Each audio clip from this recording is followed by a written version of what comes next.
soki tolobaka Satan za kotungisanga fallait tolobaka molimo mabe qui est démon eza kotungisanga représenté bien sûr par Satan mais mutu pena ça la face na Satan to koye kwa la Bible combien de fois Satan aya pena la face à face na mutu boye combien de fois la Bible toli comme on a place Satan ayeli pena mabele et combien de fois la Bible comme on a place archange Michael en tant qu'individu ayeli pena mabele azako sala face à face na moninga na ye mutu mais poto kende mosikate tia yango na mutu nga na moi na place na Satan sali face na mutu te na mabele sinon que na kaya Job Satan outi wapi na pesa déjà ba verset biblique na évangile so oh na outi ko waya na mokili so ki muza outi ko waya na mokili et que réellement aza omniprésent pourquoi comme nous avons pas waya dès que alors il devrait être partout au monde.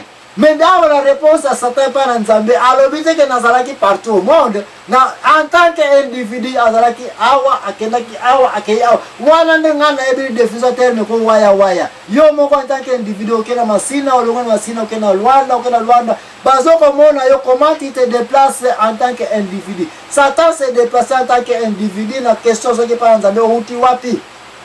Ne alobi omona ki Job na mona ki metikela ngaye na kokende pa na ye c'est pour vous dire que awa artikela ba petit na ye ba ange lu ba démon botikela ngana Job no boko akayete je vais faire face à lui place musuna za ko yebisa binote o 15 jours Satan ayaka na mabele awa ke ato azana mabele awa ke azako tumisa biso sinon que ce sont ces représentants seulement les démons.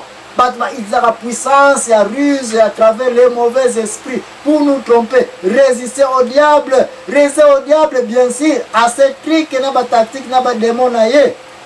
Okoya ko mona tamu Moïse ko kufa. Archange Michael ayepo ya ko zonzoto na yake naona likolo. Eloko nyele la bato ba kotanga la Bible ba yebi yango te na 7e ciel à Satan la ba ange lu na ba démon.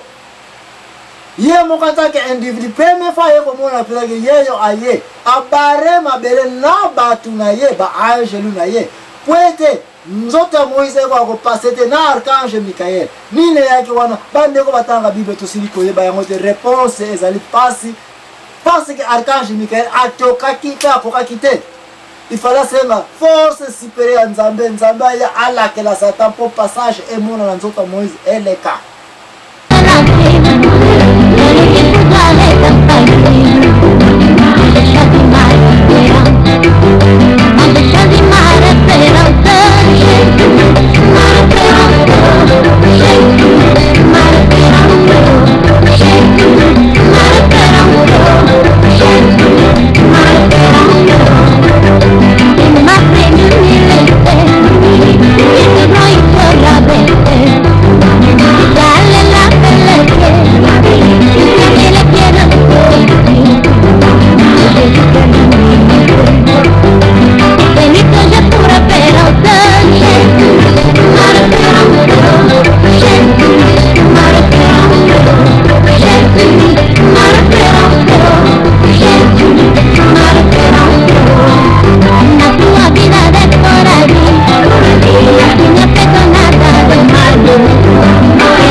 Avant que na sujet peut être encore même ça Kindoki. Satan, archange Michael, ce sont des individus anges en tant que personnes séparées. Bakoyi ko dans la partout au monde mais bazana ba représentation na bango ya ba angelu Nzambe, des bons anges, les anges de Dieu. Ba angelu à Satan, des mauvais anges, des mauvais esprits. Qui est ba itilaka un mauvais esprit oyo ba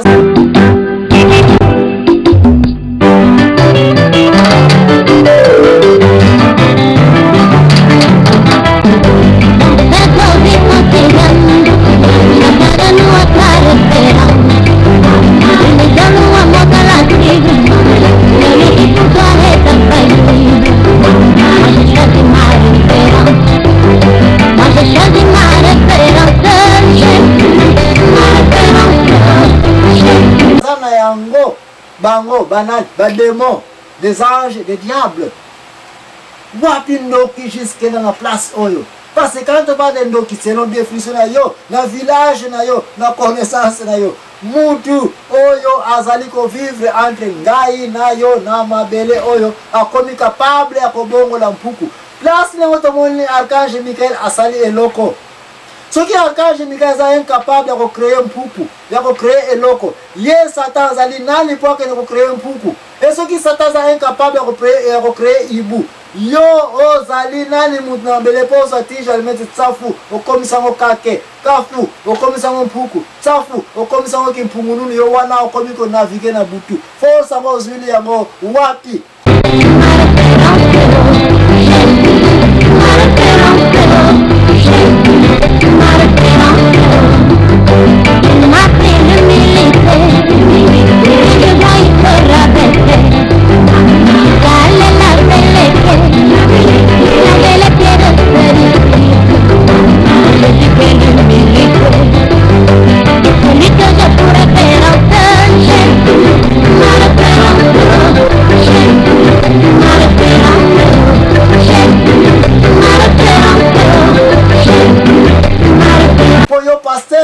Prophète oya kokosa batu ete mama oyo ye mutu aza kozwa lipa wana pa et puis akomisa o gâteau de nuit. Yo prophète oza kobingulaka mwasi oyo mtaza na sima ya mobali na ye ya mwana makamleza ko marchete toza koya pona yebisa yo nini wana yo confondaka na misala ya les hommes impossibles, les femmes impossibles. Pour comme ça on dit oh ye azali ndoki biloko oyo na simije oyo emission kindoki yango doko lobela. Alléluia. L'impresario Joachim Zambwana mtazali ko représenter équipe ya émission ya la vérité bande ko kokende musikate.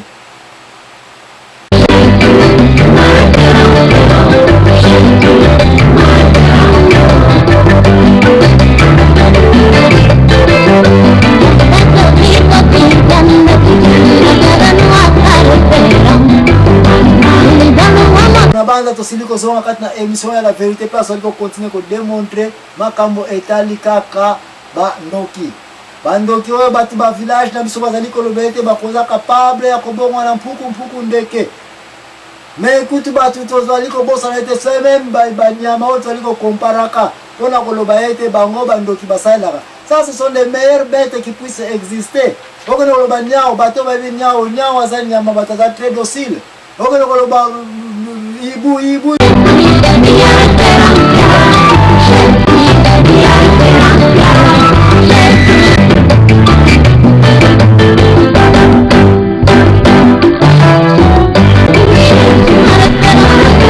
mutu kosala ete batumeur kati na nzoto na yo mutu ekomi kose développer tuna ba médecin tuna ba biologiste bakoyebisa yo. Ça ce sont des choses qui font que na babalabala na biso inspection kutu na bapele biso eza nango te bakosala banzungu batie bapentire na kati baza kotindela biso yango bokozwa yango bokolambela yango bakopo na bino okomona mwasi azalaki lelo na 50 kg akomi na 80-120 kg. C'est parce que aza kotia baingrédient mosusu baélément chimique oyo ezali poison kati na nzoto na ye. Mais biso ekomi boye oh avimbi boye parce que ale mingi bana na butu bana ya quartier oyo.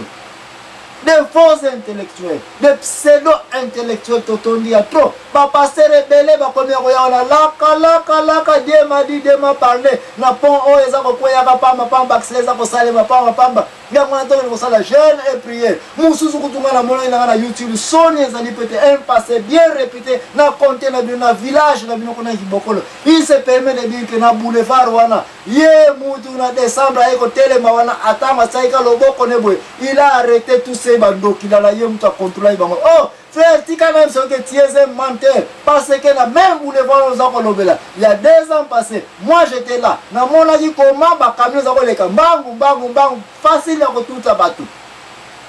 Mais merci Jésus, que bien après, bah le système à porter ou bien panneau solaire, panneau lumineux, ou bien ba système en cadavre wana pour ba car za ko ya au réduit vitesse. Ya wana ba accident et siliko sale na place oyo. mais yoza koya po yebisa biso ete yo muto kendaki wana tango saveli bino moko bomoni témoignage ngoyo est-ce que ba accès place à suko salema non tu es un charlatan, un menteur de pasteur, tu n'es pas un serviteur de Dieu parce que vous avez troublé Afrique pour cause de gloire na sima sije kindoki yango tozali kolobela ba vérité avant to kende awa donc nous ko répondre biso avant to kende awa to sisa émission oyo ngai l'impresario Joachim Zambwana nako bimisa ba vérité ebele o etali koma sujet ya kindoki comme trop mal débattu na communauté na biso et comme ko causer trouble jusqu'au point où on a gouvernement ça sous quoi faire avec ces églises de réveil.